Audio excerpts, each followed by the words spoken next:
Hello everyone, welcome back to my channel. This is Jyoti Prakash and let's get into the video. So as of you know that today market closes around 42,600 and you can clearly see that it continuously from the last 3 days it is showing some selling pressure here, and today it should open gap up and show some positive movement here.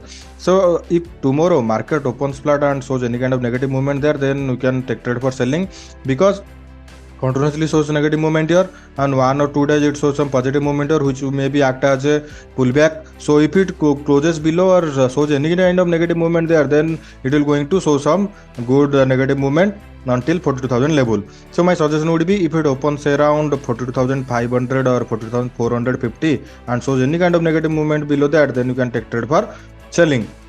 For any buying, it needs to opens gap up or opens flat, and if it trades above 42,700, then after that we can take trade for buying, and our target will be round level 42,000, which previously act as a resistance level. So now let's look into in 15-minute candle where you can take trade for buying or selling. In 15-minute candle, you can clearly see that it took resistance from that 42,700 level, which previously also took resistance from that level. So it may be happen for that if it opens flat and try to closes above 42,700, 720. Then after that we can take trade for buying. And as I said, our target will be 42,000 round level first. Next target we can set to 42,120. But if it opens gap up around 42,000 level or 42,900 level, then and if it shows any kind of negative movement at that higher price, then you can take trade for selling by putting stop loss on the higher side, and our target will be 42,800 first. Next target we can set to 42,700. So if it opens gap up, it may be happen that it opens gap down. So if it opens gap down around 42,400 or 350, and if it trades below 42,350, then after that we can take trade for selling, and the target will be 42,200 first. Next target we can set to 42,000 round level. So it look some kind of sideways movement to me. If it opens flat and shows any kind of positive movement here, then it maybe go sideways, because on the higher side it took resistance and on the below side it took support from. So it may be happen that it goes sideways for another 1 or 2 days. So now let's look into Nifty in 1-day candle chart. In Nifty, you can see that it shows some positive movement here also, and it now trades above 18,100 level. So if it opens flat and try to go up, then it may be show some positive movement here, and you can set our target to 18,250 to round level 18,300.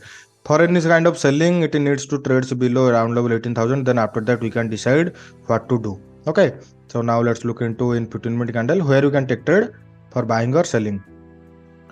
In 15-minute candle, you can clearly see that when it takes resistance from that 18,150 level, it may be act as a resistance level for once again if it opens flat and try to go up. So my suggestion would be, for taking any kind of buying trade, it needs to close above 18,150, and after that we can set our target to 18,250 first. Next target will be round level 18,300. For any kind of selling, if it opens flat and opens gap down and trades below round level 18,000, then after that we can decide to take trade for selling, and we can set our target to 17,950 first. Next target will be 17,900, and our third target will be 17,870. So it may be happen that it opens gap down and opens gap up and shows some positive or negative movement from that zone. And that's it for Bank Nifty and Nifty. Now let's look into Bank Nifty components in 1-day candle chart.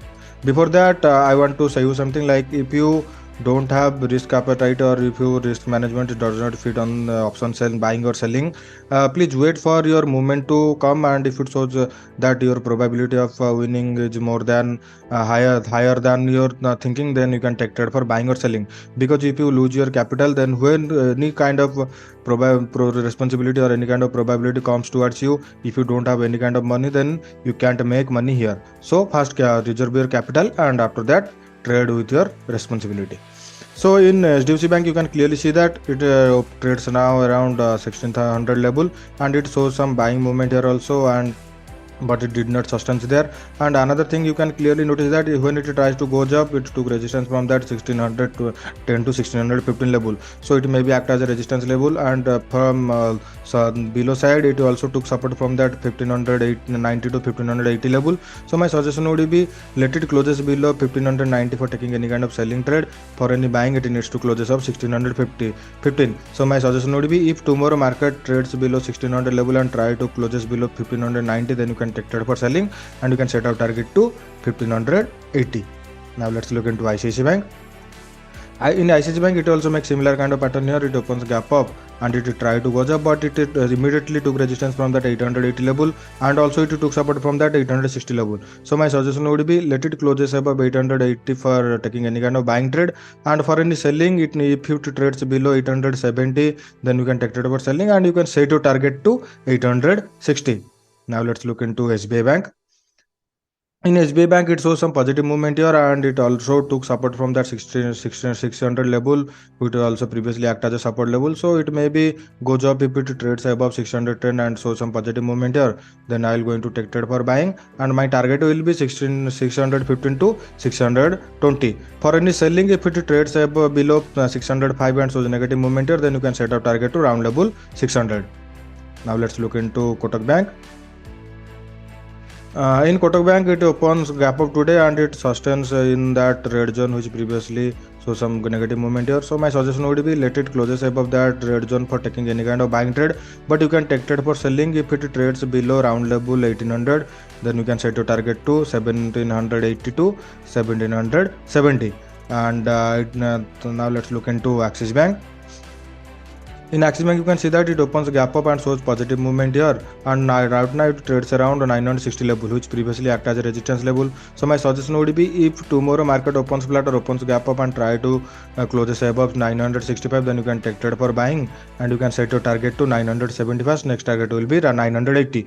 For any kind of selling, if it opens gap up and opens flat and shows negative movement there, then you can take trade for selling, and you can set your target to 953 first. Now let's look into our last bank, which is IndusInd Bank.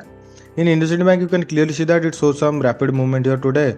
It opens gap up, and when it closes above round level 1200, after that it trades around 1220. So my suggestion would be let it closes above 1220 for any kind of trend confirmation, and you can set your target to 1240. For any kind of buy selling trade, it needs to closes below 1210 or to round level 1200. Then after that we can take trade for selling. And that's it for today, guys. If you like the video, please share it and subscribe my channel, and bye bye everyone.